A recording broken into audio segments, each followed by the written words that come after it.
Hi, JD. Really looking forward to this conversation, and yeah, hi to everyone who's listening, and hopefully this as a discussion point or as an interesting addition to just broader anti-corruption discussions will be at the very least interesting, if not insightful. So it's been more than a year, a period in which the entire world has experienced historical levels of economic, human, and other devastation as a result of the COVID-19 pandemic. We've also seen unprecedented universal procurement of goods and services in order to meet the health and sanitation and other public service needs. Governments around the world have been obliged to procure a lot and procure it fast. We know that the South African government from the outset set aside a COVID-19 response package of 500 billion rand, which equates to $30 billion approximately. So the substantial sums of money involved, as well as the complex processes between public bodies and the private sector, make public procurement especially vulnerable to corruption, even in the absence of a global crisis. Many governments around the world have also responded to this corruption risk by implementing open contracting, which uses a range of tactics to increase public participation, transparency, and accountability in procurement. We've seen some of this to varying extents in our own context in South Africa. So there's many reasons that we can list for why transparent procurement is important to ensuring governments better meet their service delivery objectives in the first instance. So both our organizations, yours and mine, JD, support work to promote transparency and accountability, but also do some work to shine a little bit of light on government, financial, or other relationships within the private sector. Another aspect that has seen our organizations work together is the context of the Open Government Partnership, which presents an important opportunity to strengthen transparency, access to information, asset disclosure, and citizen engagement. And I think I'll emphasize there citizen engagement. The OGP also sees or envisions that civil society, government, and business are more or less equal stakeholders. In practice, though, we've seen that we've not seen the case, and we've seen that formal processes for civic actors like ourselves to engage in the planning and monitoring of procurement has been severely limited.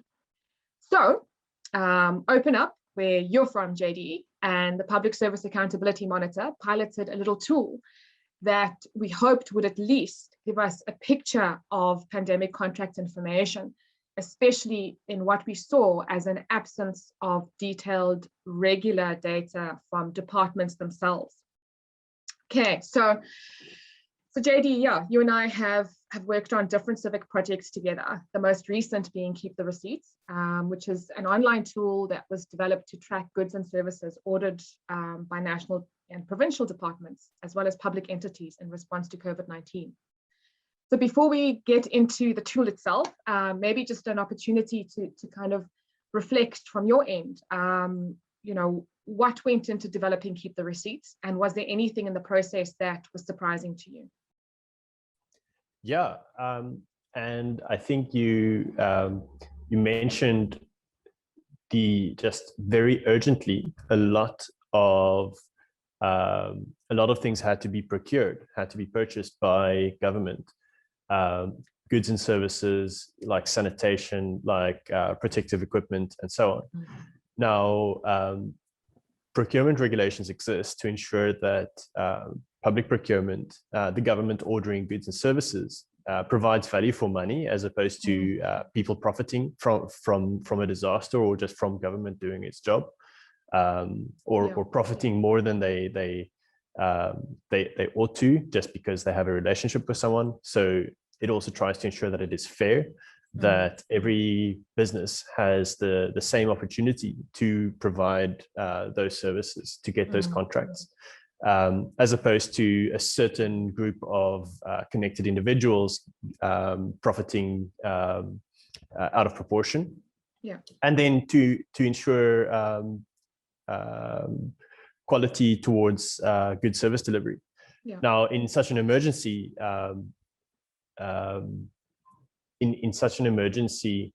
there are emergency procurement procedures.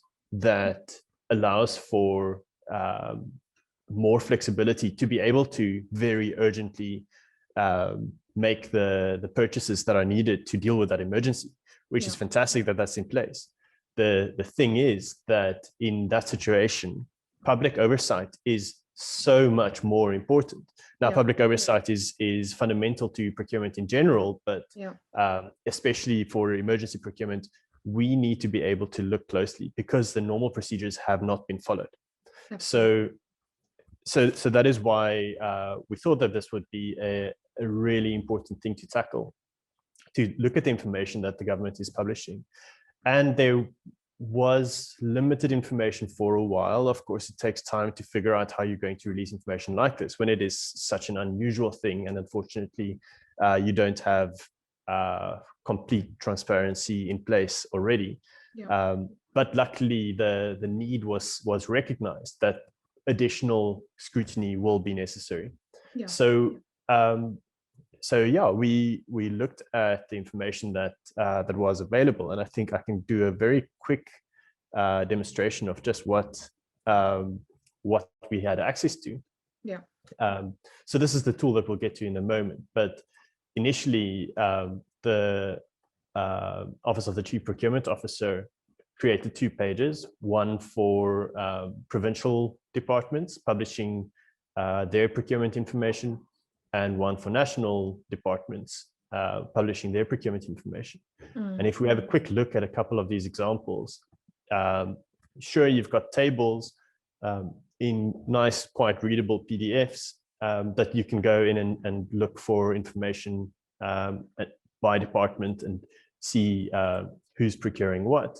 But there wasn't really any standardized structure. In this case, you've got name of company directors. But if we compare it to the Free State, you've got the service provider name, but you don't have the company directors. You've got information on units and quantities here, but you don't have that in the Gauteng example. So really, there's a mishmash of information depending on what whoever felt was the right information to share. So we couldn't really take a standardized approach to this off the bat, and we had to figure out, well, given what is available, what can we do with this information? And that's sort of looking at what's the best we can do with the available information and time. That's what shaped the tool towards those things of trying to understand who is providing these goods and services, and trying to start exploring, is this value for money, and so on. Great. That is actually very insightful as well to get in terms of understanding the data that actually comes out of the state. So I'm a civil society activist, or perhaps I'm a reporter, or perhaps a member of parliament even, and those, are all very important, people or actors within the system. And I want to see how much the Departments of Education in the Eastern Cape and Education in Gauteng spent on average per mask in 2020, and who supplied all the masks. Can I do this on Keep the Receipts? So you can get quite far along the way, but you still have to do quite a lot of work after you get the information. So what we decided to do with the tool is to just try and give you as much information as we can, as easily as possible, let you filter as well as you can, but to still leave the hard work of analyzing and digging into, but what exactly is this data showing me to you? So we just try and get you access to the procurement records as quickly as possible, but then you still have to do the homework. So if you do want to ask, for example, how much provincial Department of Education spent, you would go to the tool and select, let's say, Eastern Cape. And then you want to see how much did the Education Department spend. So you can look for the buyer and select the Eastern Cape Department of Education. And now you've got a bunch of records for different suppliers. Each record can expand, and you can see quite quickly what information is available. Now, there's a lot of fields, more and less for different departments, as I showed with the Gauteng and Free State example. So it does take a little while to just, it can be a bit intimidating, but you just need to take your time and kind of get a feel for what you're seeing. So here we've got the supplier name, the order amount, and that's pretty much it. So I'm not even sure that there's a description for what they were providing here. Let's add Gauteng and see what they're providing us. Now the count was 0 there because I had the buyer filter to just the Eastern Cape. Okay. So let's see if I can find the Gauteng Department of Education.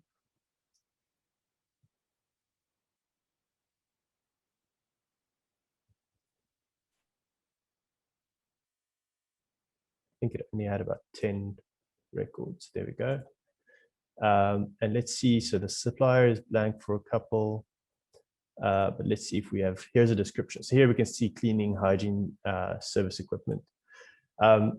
So like I said, now you have to do the digging. Here we can see there were 150,000 items of cleaning and hygiene equipment. We don't know what those are. So how can I sort of dig further? So there's a couple of ways. You can download this information if you want one big table to do your further analysis in Excel. But we provided you with additional information so you can also cross-reference and make sure that you've got everything you possibly have. Yeah. The first thing is that we've been tracking any work we're doing with this data to so that you know about the provenance, where the data came from. And in this case, we state someone from our team downloaded the PDF, converted it to a CSV and uploaded it, and did some column renaming, formatting so that it fits into the system. Yeah. You've also got a link to the original document, and you've got an archived version of that document. So I'm just going to open that archived version quickly. And I think if you're doing analysis like this, it's a really good idea that you do the same level of keeping track of anything that you do with this information. So that if anyone ever asks you, how did you do your analysis? You can make it very, very clear. So now I've got the PDF where the information came from. And obviously this PDF isn't great for doing any kind of numerical work. But at least you can see this is all the information we got here, and we got purchase order numbers here. Let's find education. So here's the Department of Education. All they gave us is a material or a service number, an order quantity, and a total price. So I can't really do that kind of calculation on this item. Here are some masks, so I can tell something from this, but I can't tell whether there might have been masks included in this item. So I need to contact the department and ask them, can you give me more detail on each of these items? We don't know what this is, if this is a contract number or this is an order number or what really. I don't think material service number is a very specific term. And that's going to be the case for everything. So every time you want to make any kind of concrete statement on this information, you do have to follow up basically almost every time. Yeah. Sure. But yeah, that's pretty much how it works. Great. That's also really useful, you know, to again, from the perspective of someone who's interested, as I am, in the kind of information and accessibility and really what's being published in order to allow effective monitoring and to make that easier. So as you were saying earlier about the oversight context. So yeah, and so of course the person would need to download that and spend some time, and as you say, kind of get your feel around how the information is structured, how different provinces, different departments report differently, and that in itself is requires some time, and to get to know the structure of it in order to use it for analysis. And I think it's also really useful what you mentioned, that there is also the ability to backtrack and clearly determine where that information came from. And I think that's fundamental as well. So JD, can Keep the Receipts help with finding information about company ownership? So some of the companies involved in supplying the state with some of these items. Again, only to the degree that that information was provided in the original information. Yeah. So if we look at the Gauteng example, they provided really rich information on the companies actually. Yes. Here we've got the names of directors of the companies, we've got the supplier name. Now this doesn't give us contract numbers, but if I go to the CIPC's website for looking up companies. And for those of us not involved in procurement, what does CIPC stand for, JD? Sure, that stands for the Companies and Intellectual Property Commission. And I think that's the agency that every company has to be registered with to operate in South Africa. And so if you have a company, if you have directors, this is where you would register it. And I don't know to what degree they're obliged to allow us to search for companies to be able to understand the ownership of that company and the leadership of the company. But this is a really important part of understanding who's benefiting from this contract that is made with government. So I would follow through this. If I go home and I click on enterprise search, that opens up this page. And if I then open up this bizportal.gov.za, that's a recent change, which opens up this site. Now, unfortunately, you have to register with your ID number and you get 100 free searches per day, which is very frustrating because you actually, if you are searching for small variations in the name of a company, because this information is curated by hand, by humans, there's going to be sort of some editing mistakes here. You can go through that 100 searches very quickly, actually. So I would search by the company name. Now I'm logged out, so let's try logging in again. And I think it was the search button at the top right. Again, this changed recently and it's always a puzzle. And I enter the company name. Now there are commercial services that you can use to do searches like this. And I think then you can often more easily get more information about the owners of a company. Yeah. If you have the funding to do that. And again, you pay per search. So that can add up pretty quickly. Yeah. So there's no automated way for us right now to just identify the ownership of a company right from Keep the Receipts.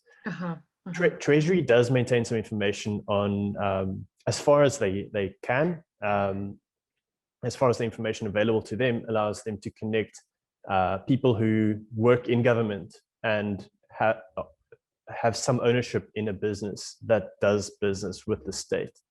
But that information isn't public to us at the moment. Now, if I open up this directory details, that should show me who owns this. And out of interest, we can look back and see if this matches what we're seeing here. So we looked at Evergreen, and that seems to match, which is quite handy. There's also information around their returns, and the amount they pay in the return tells us some information about how much their turnover is, by the way. So that's one way you can get a bit more understanding. Yeah. So this is the degree to which we can tell who owns the business. Now, we can't tell if these people are just running the business on behalf of someone else. Yeah. And that's where the bigger picture of beneficial ownership is a really important thing that we do need to actually have more information on. Absolutely.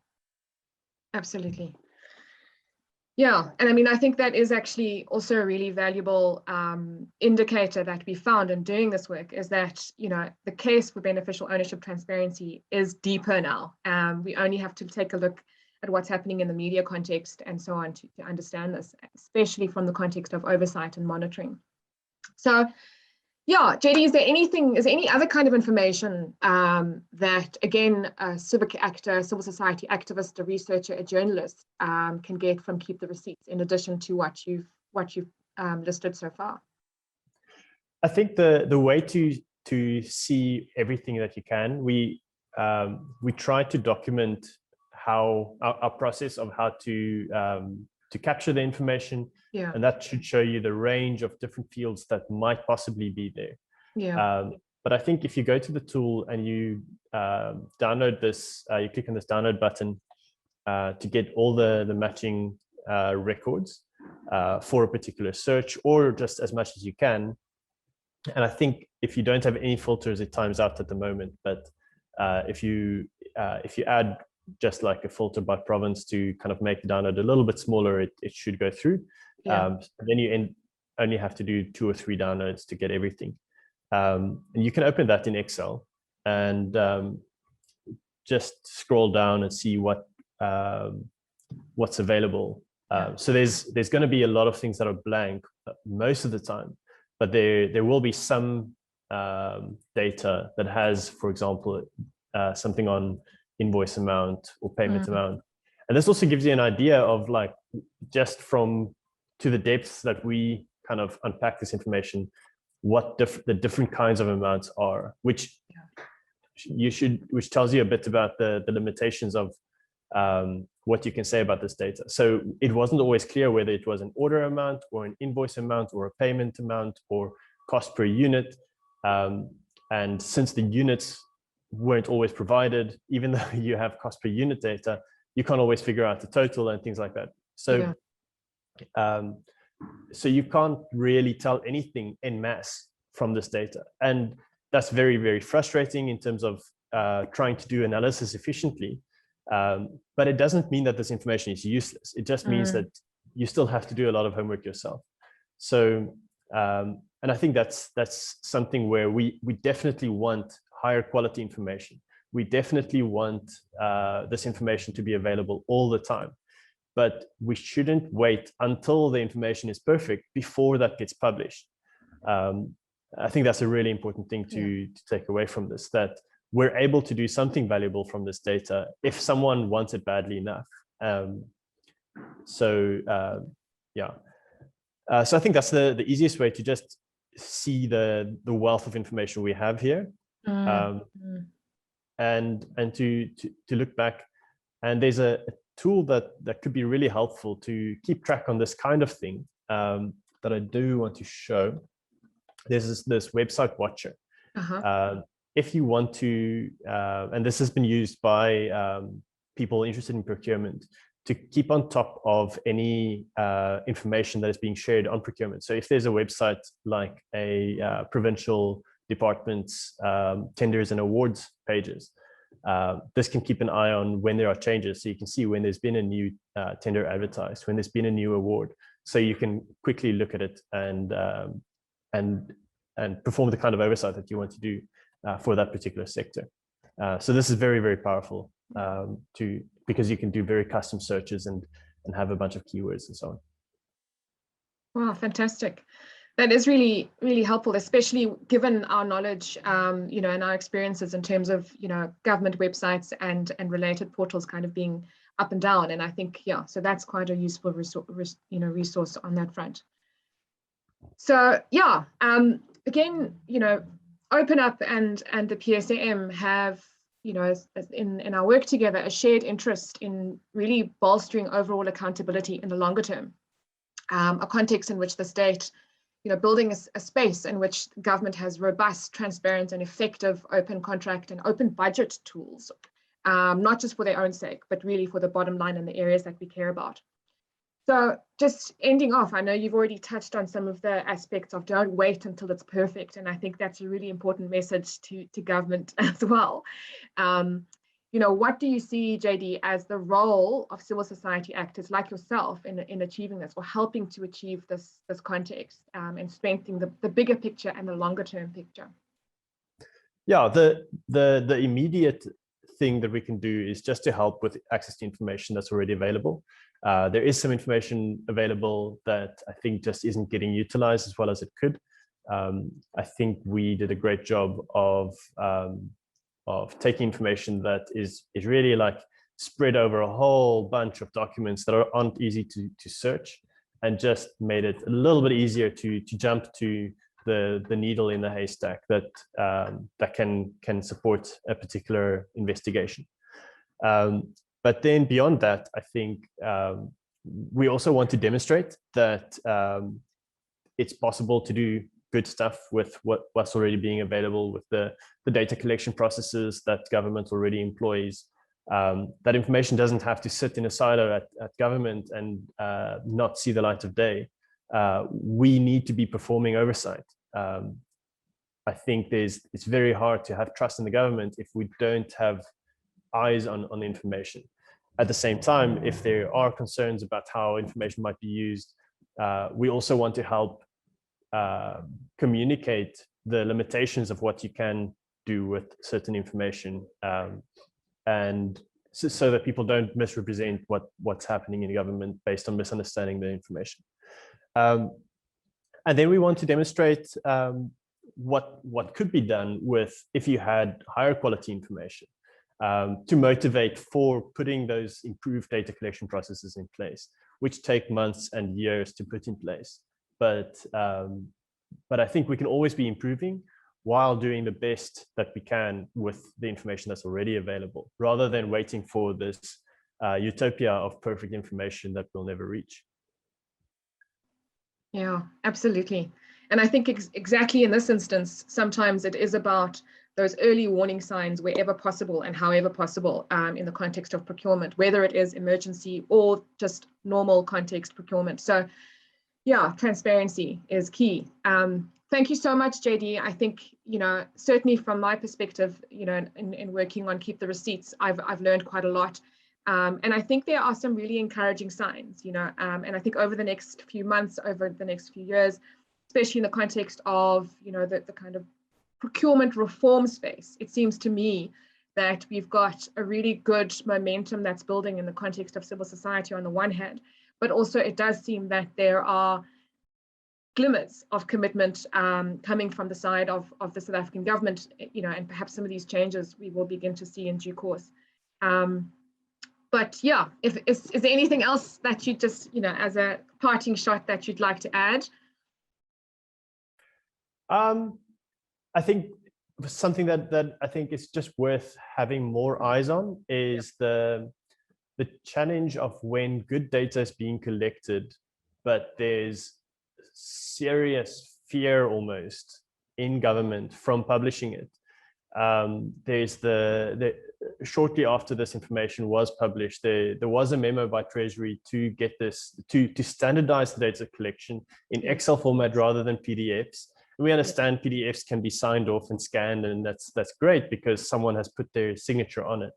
But that's not the only way to kind of sign off on information. But that information is now sitting with Treasury. Treasury has been collecting procurement information on the emergency procurement for COVID on a monthly basis from all of national and provincial government, or at least they should have. And if they haven't, then that is also important information that should be public, because why are there those gaps? But the Treasury didn't feel they had the authority to share that information. But it needs to be public for public oversight. Otherwise, we don't know what's going on. And when government is already at threat of a lot of misinformation and just political challenges, we need to have information out in the public so that we can see for our own eyes that government is doing the best it can at running a legitimate operation. And so we need to unpack why there is such fear in sharing information and get that information out in the open. Absolutely. And I think certainly to add to that, and as we close, I do think that what you speak to is an important avenue as well for civic actors and, broadly speaking, to actually advocate for that and advocate for access to information. That in and of itself is an important anti-corruption intervention, from what we've seen and from our experiences. So yeah, thank you so much, JD. That's really, for me, been a fantastic conversation. And again, hoping that it'll kind of bring others closer into the circle, particularly those who aren't currently necessarily directly involved in the procurement space. But hopefully it's also illustrating why it's important for more and more people to be, as you say, having their eyes on this context and advocating, adding their voices. Great. Thank you so much. Thanks for the opportunity. Great to see you again.